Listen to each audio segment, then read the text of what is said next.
Why do people believe what they believe? What are the conditions of belief? This is something I've been obsessed with my whole life in so many different arenas and areas. Photographic evidence. I think sometimes photographic evidence is a big part of why people believe what they believe. So Chris, today we're going to do some photographic evidence kind of trick. It's a prediction trick. I'm going to get my prediction out. I think this is the card you're going to choose. Now, it's one thing for me to say that this is the card you're going to choose. It's nothing for us to have evidence. So do me a favor, would you grab your camera for me, and make sure it's in like a photo mode. I'm going to have you take a picture, okay? Okay, I can do that here. I want you to take the card, hold it between your thumb and finger, okay? No peeking at it. It's my prediction, okay? Don't want you seeing it. And I'm going to, nice camera. Okay, wait, hold on. Okay, there we go. Steady. I know, all that drinking, it's tricky. Hold on. Okay, got the prediction. I'm going to take the card, okay? Going to put the phone right there. Photographic evidence. So, okay, I don't want you thinking I changed my mind at any point. Okay? Now, we'll lose my prediction in the pack. But my prediction is a prediction of the card you're going to pick. I'm going to lean forward right here. I'm going to have you touch any card. You're sure that's the one? Do you want to change your mind? Okay. Touch any card. We got photographic evidence. I want you to see my prediction. Ooh. Nicely done. Perfect. I knew I'd get it right. And in case you don't believe me, Jack of Diamonds, I want you to see, like I said, photographic evidence. This is a sucker trick. It's a sucker psychology trick.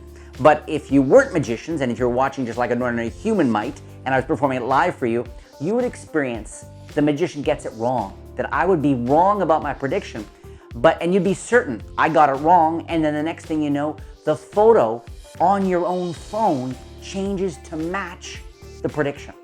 So it's a fascinating social experiment. It works in a number of ways. I've got some crazy reactions with this.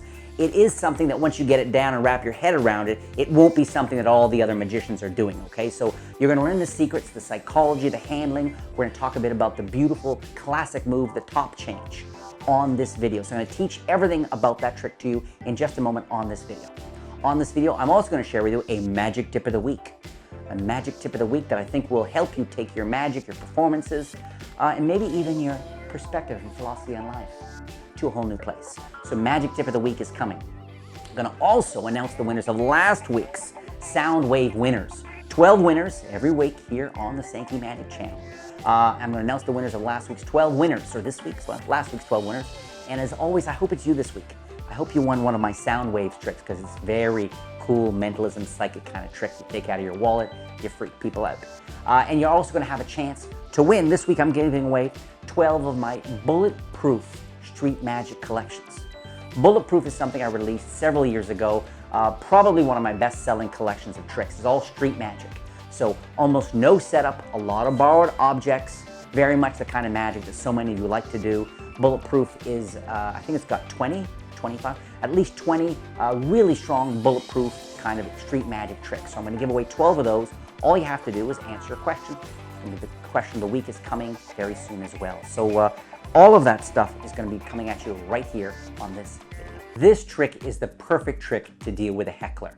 If someone's getting up in your grill, up in your face, and you want to zig and zag them and drag them through and leave them in a crying, sniveling mess, this will work. However, it's also more than strong enough and cool enough just to stand on its own. All you need is a shuffled deck of cards and someone with a phone. It's that simple, all right? And even though the presentation line is, kind of half a joke about photographic evidence, there's something to be said for changing anything on somebody else's phone.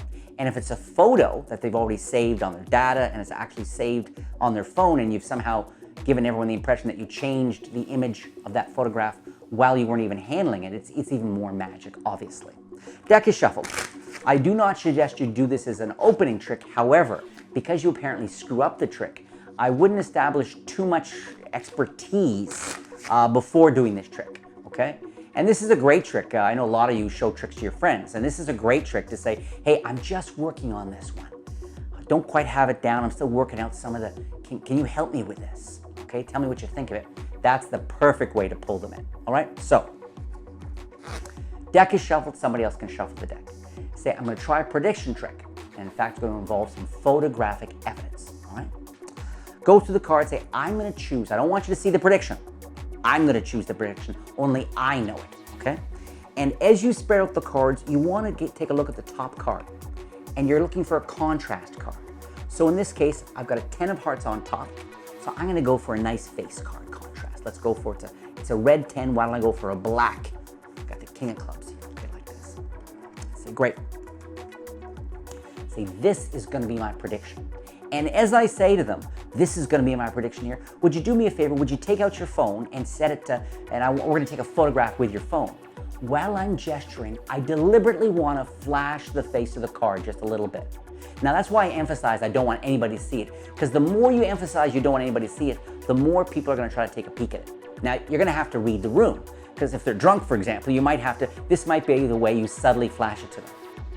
Okay, you might have to say, now I don't want anybody to see it, but can you do me a favor? Can you take out your phone and like set it to the, you might have to come right up. But they're supposed to feel that they secretly got a look at the face of this card while you were gesturing, all right?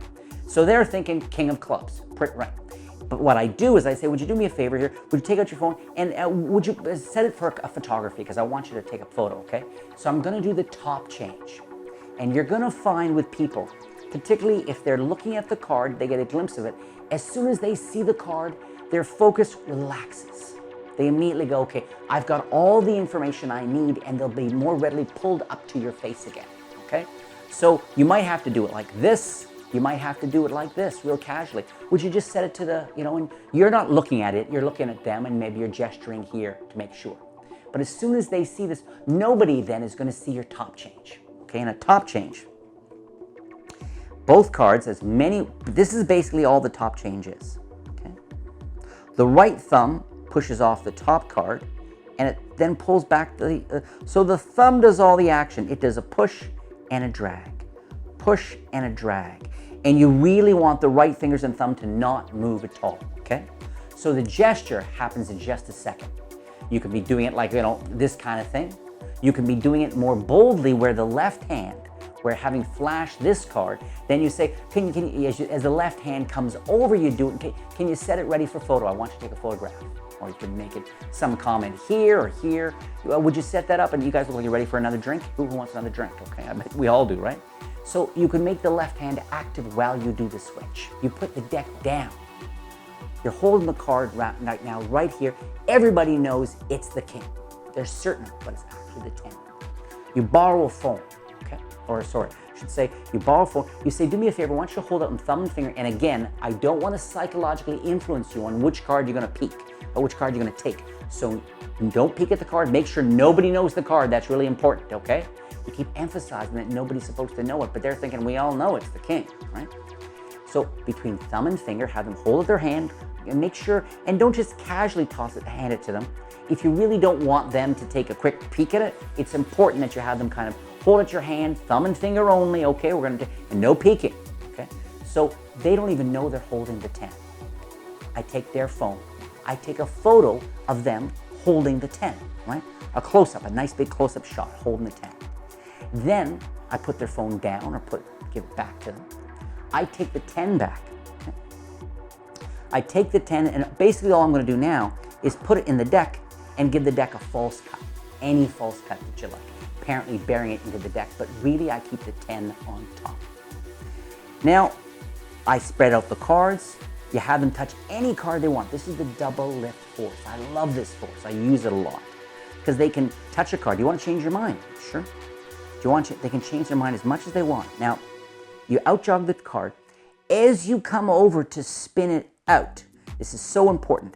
First, you want to make it look like the flow from the card on top to on top of the deck is a really natural. You don't want to be doing this action. Taking it off, putting it back on. Why did he take it off and put it back on before he turned it over? So this really flows.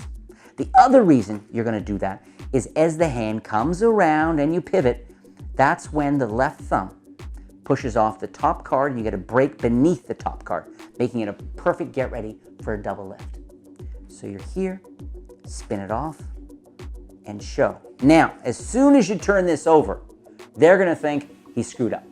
Magician screwed up, okay? But you, in total contrast, you go, awesome. My prediction was 100% correct. Now, you guys may not believe me. You can't just pause there because you're trying to pretend to suggest that, you know, that there's a couple of meta levels going on. So I go, nicely done. You perfectly matched it, and you may not believe me, but you've got the photographic evidence. Now it's awesome because people don't turn it over and look. They're so convinced they often go, yeah, guy, you got it wrong. No, you got it wrong, man. They're convinced, which sets them up perfectly for the old no, because they're so convinced that you're on the loser end, but it turns out they got their wires crossed because you go, no, turn it over. And when they turn it over and turn it on and see a photograph that the prediction matches, it is to that whole group of people, you have seriously messed with their minds. For your chance to win one of my 12 bulletproof street magic collections, all you have to do is leave a comment down below and answer this question. When you're performing with people, okay, performing for people, sharing your magic, you're doing some magic, close-up magician, what's to you more important? For you to share your perspective with people, or for you to inspire them to share their perspective with you? Now, as artists, it's commonly thought, well, it's our job to, through our magic, to share something unique about ourselves, something unique about the way we see the world, and to bring that to people. However, and anybody who's performed close-up magic for people will know this, close-up magic is an amazing opportunity to inspire other people to share themselves with you. One of my favorite things to do with people when performing is to find out a bit about them, is to get them to share something unique or get their perspective on something. So what do you think? What are your thoughts around that question during a performance of magic, close-up magic, not stage, but close-up? What do you think is more important? What appeals to you more? Hearing about them, getting their unique perspective on things, or sharing yours? Answer the question down below, leave a comment, your chance to win one of my 12 bulletproof street magic collections. On last week's video, I answered a question, and a whole bunch of you left a comment down below in hopes of winning one of my sound waves mentalism tricks. Sound waves, you can find it at sankymagic.com. It's an exclusive there. It involves 100 very popular songs. Somebody can literally hum one of the songs, or they can try to sing a few notes, or write down, or just even be thinking of the band, thinking of the title, and you're able to psychically divine which song or which band they're thinking of. Really organic mentalism. I'm going to give 12 away as promised, and these are the 12 winners. I hope I'm mentioning your name this week. You ready? The 12 winners of my Soundwave sort of psychic trick are Infinity Magic. Magic that goes on forever. It's Infinity Magic. Jamie Martin. Jim Sturgis. Marcin Ott. That's M-A-R-C-I-N. Marcin. Ott, O-T-T-E. Ott. M-E Magic. Capital M, capital E, Magic. Me Magic. Danny Kramer. Quentin Spear. Classic Pass. With a K on. Classic Pass. David Hyde. Oliver Frank Douglas. My. 3 names for one human. Telly Aston and Gerard Pippilipoop. Literally, Gerard Pippilipoop. It looks like pipe, like he's been hitting too much. So Gerard Pippilipoop. You're the 12 winners. As always, send your real name, not a fictitious name. You can't send like Captain Sparkles. It doesn't work like that. Your real name and your real shipping address. Email it to contact@sankymagic.com, and someone from my team will fire out one of the 12 Soundwave prizes to you. Thank you. Don't be too sure you know the effect of the trick. Now, this is a bit paradoxical. As somebody like myself who creates and markets my magic, I often have to describe what the trick is. You know, spectator thinks of any card is found in the brain of a baboon. Okay? You know, it's very, for marketing, it makes a lot of sense to try to describe the trick. But when I'm sharing my magic with people, I remind myself time and again, Jay, you don't know how other people see this trick. And in fact, you don't know how they're going to remember the trick. This woman might have thought the trick was a little like this. This guy might have thought what happened really was like this. So this is a very important reminder. It's about, you know, in these videos I share with you the notion many times, and this is extremely important to me in all my communications, is leave room for the imaginations of other people. Because you know, when you read a book, for example, and in the book it says, Bob the accountant ate the apple and jumped out the window. Bob's a weirdo, clearly. Okay. When people read the word apple, they have their own apple. They see the apple, they see Bob, they see the window. Some people see Bob, he's an accountant, well, he's got a shirt pocket with pens. Somebody else thinks of, there's Bob over there, he's wearing a suit and tie. So when people have room to make, through reading or through magic or through theater, when people have room to make the experience more their own, they'll care more. They invest more. It's more meaningful for them.